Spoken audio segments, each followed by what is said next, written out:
Selamat sore teman-teman sekalian dan bagi Pak Usman yang menonton video kami. Di sini saya Ketut Pramana Anantaputra dari Universitas Pelita Harapan akan mempresentasikan tentang artikel yang kelompok kami ambil mengenai larangan pakai medsos untuk anak di bawah umur 16 tahun. Ikut adalah anggota kelompok kami.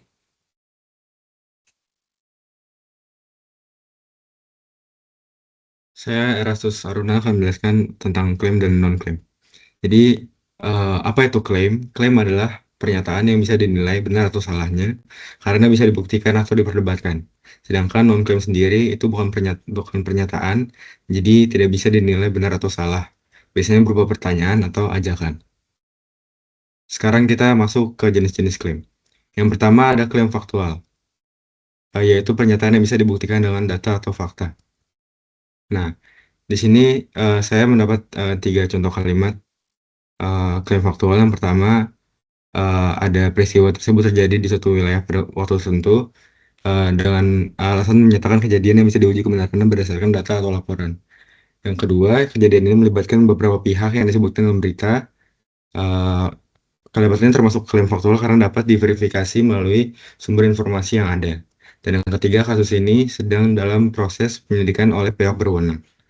Kenapa ini termasuk klaim faktual? Karena dapat dibuktikan melalui data, fakta, atau laporan resmi.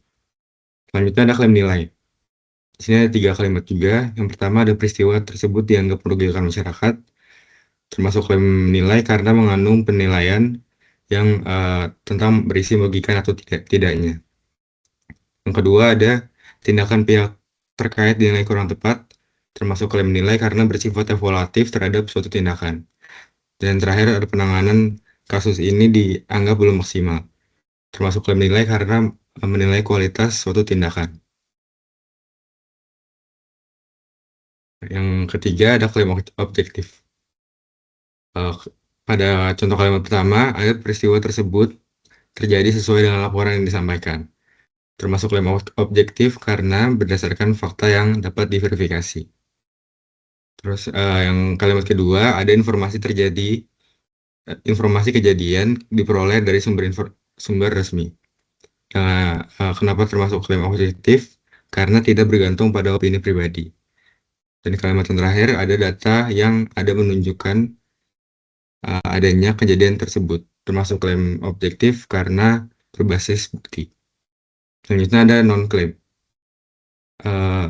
Ada 3 contoh non-klaim. Yang pertama ada klaim pertanyaan, yaitu apa sebenarnya arti kesejahteraan digital bagi anak-anak dan remaja saat ini. Termasuk non-klaim pertanyaan karena tidak menyatakan sesuatu yang bisa diuji benar atau salahnya. Yang kedua ada bagaimana larangan mendukung kesejahteraan digital remaja. Termasuk non-klaim pertanyaan karena hanya meminta penjelasan bukan pernyataan. Dan kalimat yang ketiga ada uh, non-klaim fragmen atau retoris, yaitu namun jika kebijakan ini diperkenalkan demi kesejahteraan anak, sebuah pertanyaan mendasar perlu diajukan. Hal tersebut termasuk fragmen karena tidak memberikan pernyataan yang bisa diuji, hanya pengantar pertanyaan. Yang kelima ada klaim nilai preskriptif. Kalimat pertamanya ada pemerintah seharusnya mengambil langkah yang lebih cepat dalam menangani kasus ini, termasuk nilai preskriptif karena menyatakan apa yang seharusnya terjadi dan dilakukan. Yang kedua, ada pihak berwenang harus meningkatkan pengawasan agar kejadian serupa tidak terulang, termasuk nilai preskriptif karena berisi anjuran atau keharusan. Dan yang ketiga, ada masyarakat sebaiknya lebih berhati-hati dalam menyikapi informasi yang beredar, dan termasuk nilai preskriptif karena memberikan saran atau tindakan yang seharusnya dilakukan. Yang keenam, ada klaim kabur atau vape. Dan kalimat pertama, ada kejadian ini berdampak besar bagi masyarakat. Kenapa termasuk klaim kabur? Karena kata besar tidak jelas ukurannya, atau bisa berbeda-beda artinya. Kalimat kedua, ada situasi ini cukup berbahaya bagi warga sekitar, termasuk klaim kabur karena kata cukup berbahaya tidak memiliki batas yang pasti. Dan yang ketiga, ada penanganan kasus ini masih kurang maksimal, termasuk klaim kabur karena kurang maksimal tidak jelas standar penilaiannya.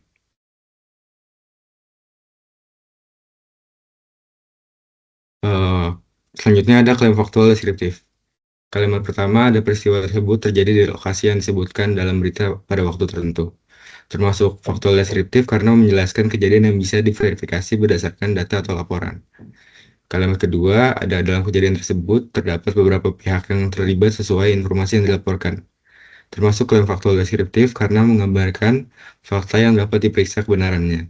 Dan yang ketiga, kasus ini sedang dalam proses penyelidikan oleh pihak berwenang. Termasuk klaim faktual karena menyatakan kondisi nyata yang bisa dibuktikan. Dan yang terakhir ada klaim subjektif.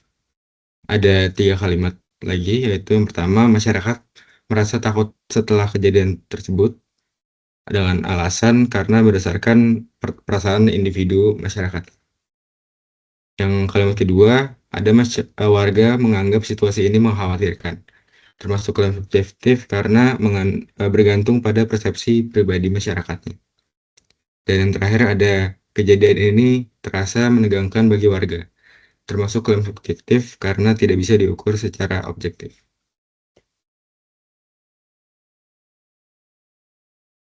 Oke, selanjutnya, perkenalkan nama saya Emil Bildo Falembani. Di sini saya akan menjelaskan bagian saya yaitu identifikasi, analisis, dan evaluasi. Boleh dilanjut slide-nya. Pertama, identifikasi.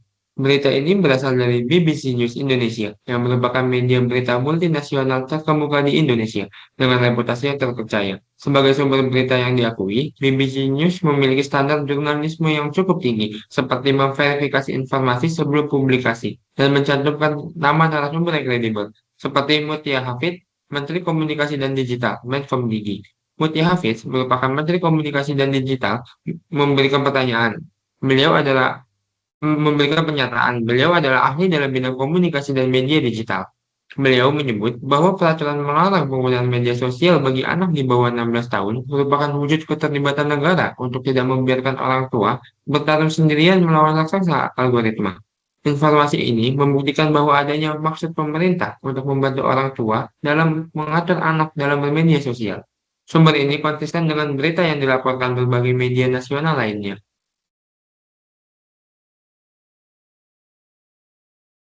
Namun, untuk memastikan validitas lebih lanjut, kredibilitas narasumber.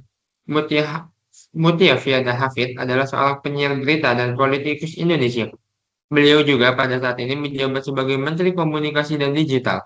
Dia sudah mendapat banyak penghargaan dari karirnya dalam dunia komunikasi, khususnya jurnalistik, seperti terpilih sebagai pemenang penghargaan jurnalistik Elizabeth O'Neill dari pemerintah Australia pada tanggal 11 Oktober 2007. Pernyataannya meningkatkan kredibilitas artikel ini.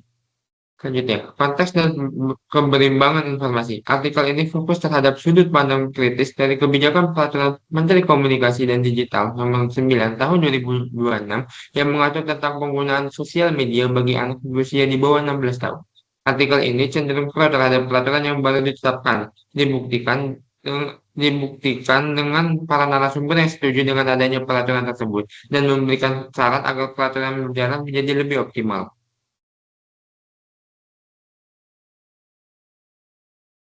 Ya, analisis. Pemeriksaan rasionalisasi fakta. Bukti yang disajikan dalam artikel. Bukti utama seperti data kuantitatif yang menyebutkan bahwa pemerintah mengklaim dari seluruh pengguna internet di Indonesia yang mencapai lebih dari 220 juta pengguna, hampir 80% anak sudah terhubung dengan internet. Hal ini membuktikan bahwa sudah banyak anak Indonesia yang terhubung dengan internet. Pemerintah juga menambahkan bahwa paparan internet tidak selamanya dianggap positif. Pemerintah mencatat eksploitasi anak secara daring yang tembus di angka sekitar 1,45 juta kasus. Dengan adanya larangan media sosial untuk anak di bawah 16 tahun, pemerintah menekankan bahwa mereka hadir agar orang tua tidak bertarung sendirian melawan raksasa algoritma. Empirisnya adalah pendapat dari salah satu orang tua atau narasumber yaitu Nadia. Dia merupakan orang tua dari salah satu anak berusia di bawah 16 tahun. Dia menjelaskan bahwa peraturan yang diterbitkan merupakan hal yang cukup baik karena mereka merasa terbantu dan didukung oleh negara. Artinya, negara tidak tinggal diam atas konsekuensi yang ditimbulkan oleh internet. Selanjutnya, konsistensi dengan Peraturan Menteri Komunikasi dan Digital Nomor 9 Tahun 2026. Peraturan ini mewajibkan penyelenggara sistem elektronik atau PSE atau platform digital, terutama media sosial dan game, untuk menonaktifkan atau membatasi akses akun penggunaan anak di bawah usia 16 tahun, dengan tujuan untuk melindungi anak di bawah 16 tahun dari resiko ruang digital, seperti pornografi, perlindungan cyber, penipuan, serta fiksi. Selanjutnya logis, peraturan ini dibuat berdasarkan data yang terjadi di lapangan, yang mana banyak sekali terjadi pelanggaran dan eksploitasi anak dengan usia di bawah 16 tahun di ranah media sosial. Selanjutnya, pemeriksaan aspek sosiologis. Dalam perspektif sosial, peraturan ini membawa perdebatan di mana ada yang menganggap hal ini baik karena membantu orang tua dalam membentuk perilaku dan konten yang diterima anaknya, tetapi juga ada yang beranggapan bahwa dengan adanya peraturan ini, pemerintah membatasi anak dalam berkembang dan mencari informasi di media sosial. Empirisnya adalah pendapat Winda, salah satu dosen psikologi sosial di Universitas Indonesia, menyebutkan bahwa keberadaan pemerintah mampu membantu posisi anak-anak yang secara teknis maupun psikologis, kemampuannya dalam memilah serta memilih konten masih belum maksimal. Hal ini menunjukkan bahwa banyak pihak yang setuju dengan adanya peraturan pemerintah, karena dianggap mampu membantu untuk membendung perilaku dan memilah konten yang diterima oleh anak di media sosial. Pemenuhan prinsip logika formal, premis hukum. Negara berkewajiban melindungi anak dari ancaman digital. Jika platform digital terbukti membahayakan tumbuh kembang anak, maka negara berhak membatasi akses anak ke platform tersebut sesuai dengan Undang-Undang Perlindungan Anak dan Peraturan Pemerintah Nomor 17 Tahun 2025.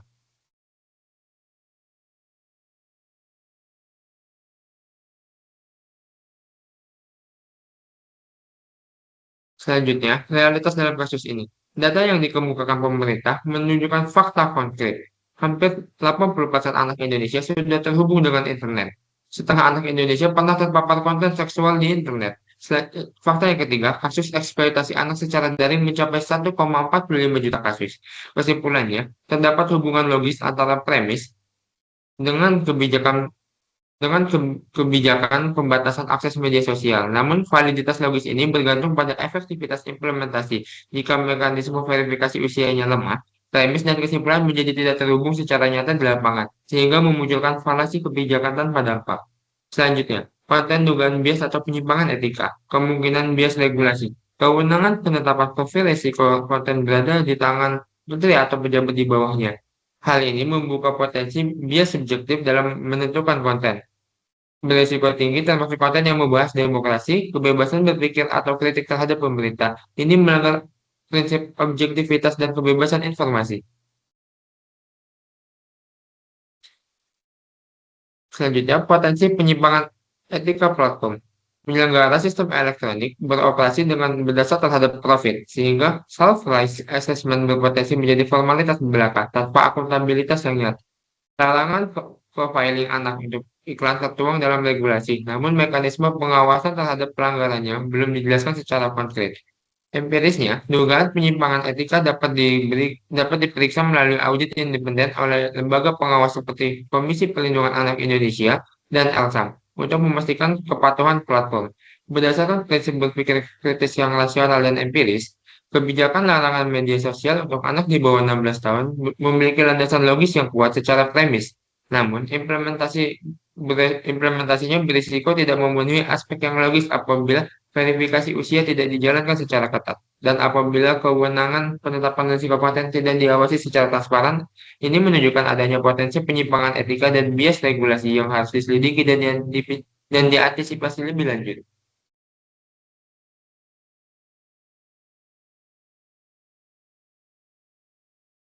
Selanjutnya mengenai evaluasi. Poin pertama mengenai ketepatan kebijakan dan landasan hukum.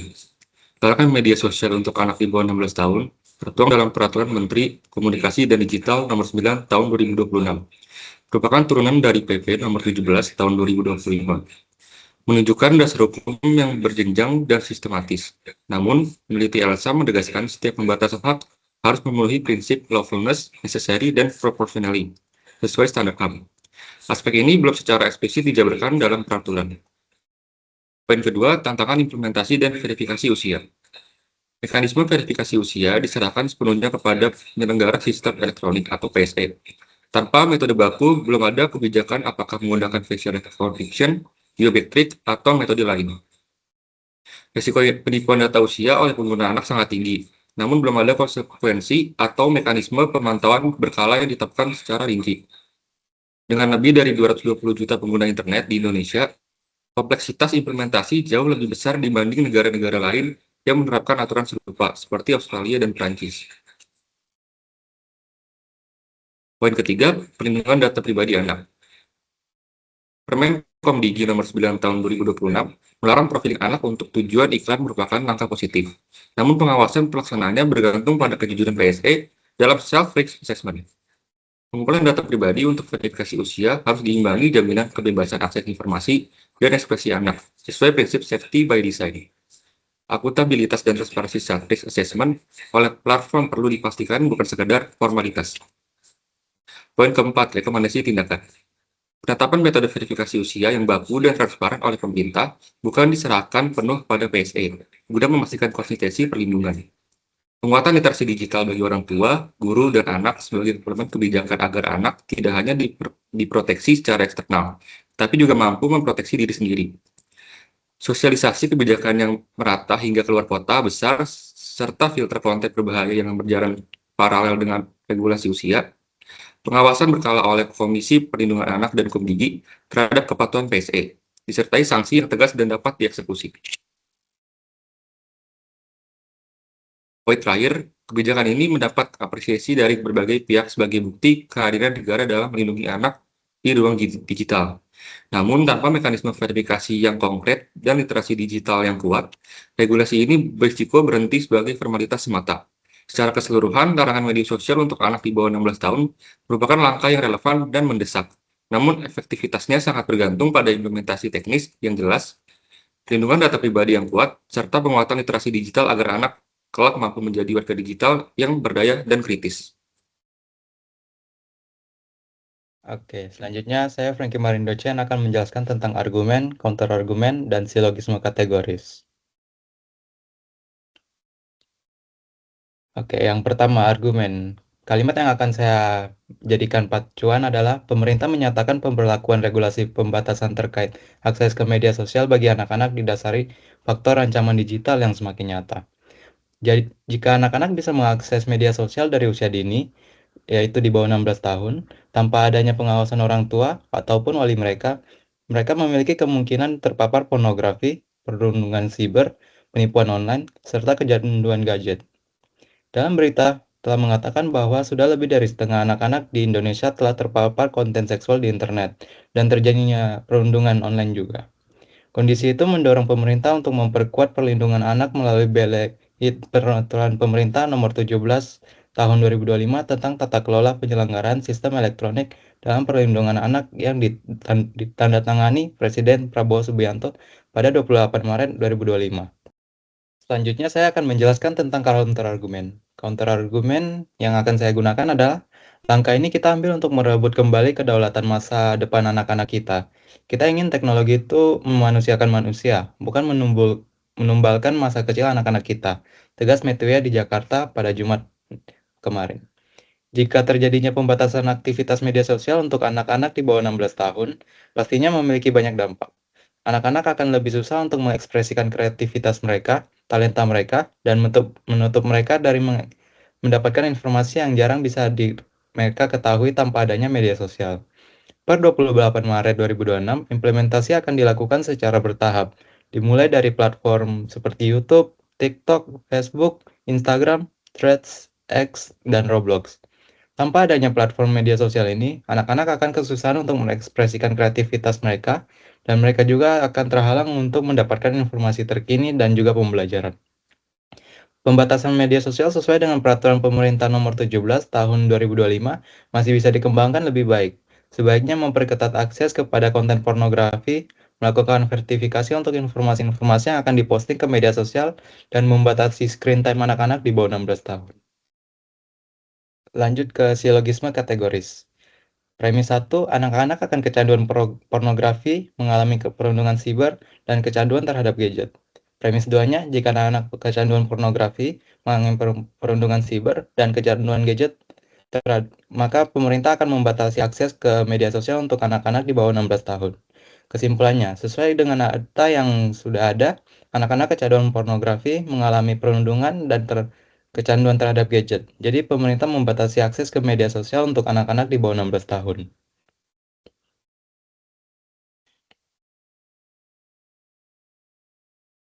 Perkenalkan, nama saya Chung Yun Kim. Di sini saya akan menjelaskan bagian argumen deduktif. Argumen deduktif adalah cara berpikir dari hal umum ke hal khusus, di mana kesimpulan pasti benar jika premisnya benar dan proses penarikan kesimpulannya sah.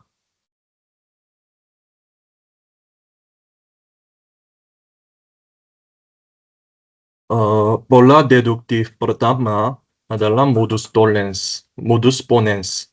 Modus ponens memiliki bentuk jika P maka Q, padahal P maka Q. Untuk premis pertama, jika pemerintah membatasi akses media sosial untuk anak di bawah 16 tahun, maka risiko paparan konten berbahaya akan berkurang. Premis kedua, pemerintah membatasi akses media sosial untuk anak di bawah 16 tahun. Untuk kesimpulannya, jadi risiko paparan konten berbahaya akan berkurang. Pola deduktif kedua adalah modus tollens. Modus tollens memiliki bentuk jika P maka Q, padahal bukan Q, jadi bukan P. Untuk premis pertama, jika platform digital memiliki mekanisme verifikasi usia yang efektif untuk melindungi anak dari paparan konten berbahaya dan memastikan kepatuhan terhadap aturan pembatasan usia, maka usia pengguna sesuai dengan usia sebenarnya. Premis kedua, usia pengguna tidak sesuai dengan usia sebenarnya.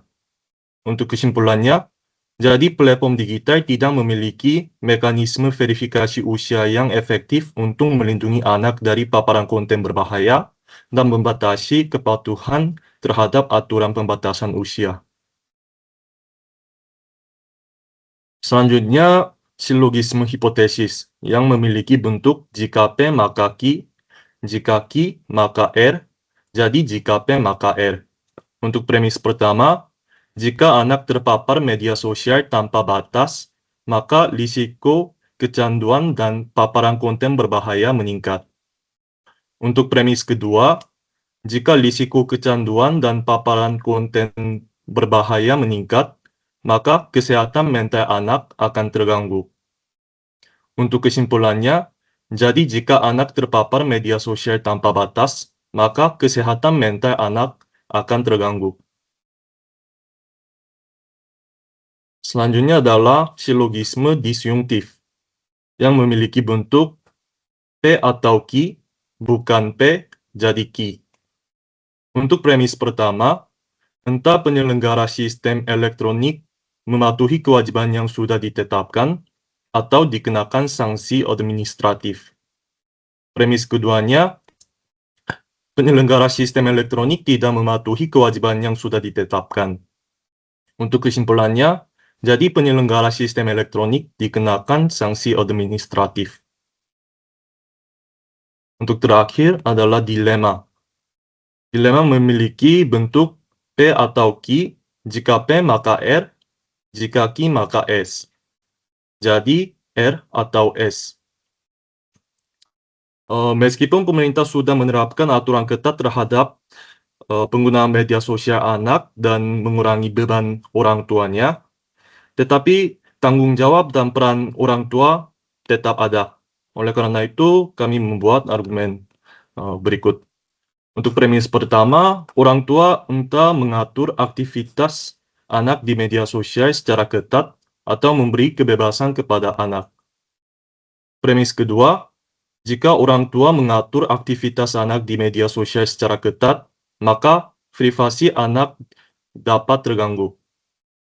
Premis ketiga, jika orang tua memberi kebebasan kepada anak, maka anak berisiko terpapar konten berbahaya tanpa pengawasan. Untuk kesimpulannya, jadi orang tua harus memilih privasi anak dapat terganggu atau anak berisiko terpapar konten berbahaya tanpa pengawasan.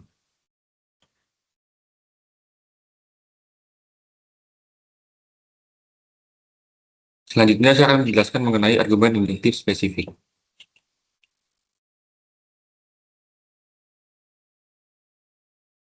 Terdapat 3 bentuk argumen induktif. Yang pertama, analogi. Analogi adalah ketika terdapat dua hal yang memiliki kesamaan dalam berbagai aspek. Contoh yang kelompok kami ambil adalah Indonesia menerapkan aturan pembatasan media sosial kepada anak yang berumur di bawah 16 tahun, seperti negara Australia. Indonesia menetapkan aturan yang serupa karena sebanyak 96% anak berumur 10-15 tahun di Australia telah menggunakan sosial media. Sedangkan hampir 80% anak di Indonesia menggunakan media sosial dengan persentase yang hampir sama. Indonesia menetapkan aturan yang serupa dengan Australia guna menjaga keamanan remaja dari fitur desain aplikasi yang adiktif, konten berbahaya, perundungan cyber, serta predator daring. Bentuk kedua adalah generalisasi. Generalisasi adalah mengikat seluruh fenomena sejenis berdasarkan sejumlah data, fakta, atau peristiwa khusus yang diamati. Contoh argumen yang kelompok kami ambil adalah di salah satu platform media sosial, rata-rata kontennya mengandung unsur pornografi, hoaks, serta isu politik. Kesimpulannya, semua media sosial rata-rata kontennya mengandung unsur pornografi, hoaks, dan isu politik. Bentuk yang ketiga yaitu kausalitas. Kausalitas adalah hubungan yang terjadi bersifat nyata, logis, dan bukan sebuah kebetulan. Contoh yang kelompok kami ambil adalah salah satu narasumber khawatir anaknya yang berumur di bawah 16 tahun terpapar konten di media sosial terkait pornografi dan hoaks. Oleh karena itu, ia mendukung dan memberikan saran untuk peraturan pemerintah mengenai pembatasan media sosial untuk anak yang berumur di bawah 16 tahun. Selanjutnya saya akan menjelaskan kesesatan berpikir informal apa saja yang terdapat dalam kasus. Sebelumnya perkenalkan, nama saya Catherine Aprilia Aryadi. Bisa lanjut ke slide selanjutnya. Yang pertama adalah hasty generalization. Salah satu platform media sosial rata-rata kontennya mengandung pornografi, hoax, dan isu politik. Lalu langsung menyimpulkan bahwa semua media sosial rata-rata kontennya demikian.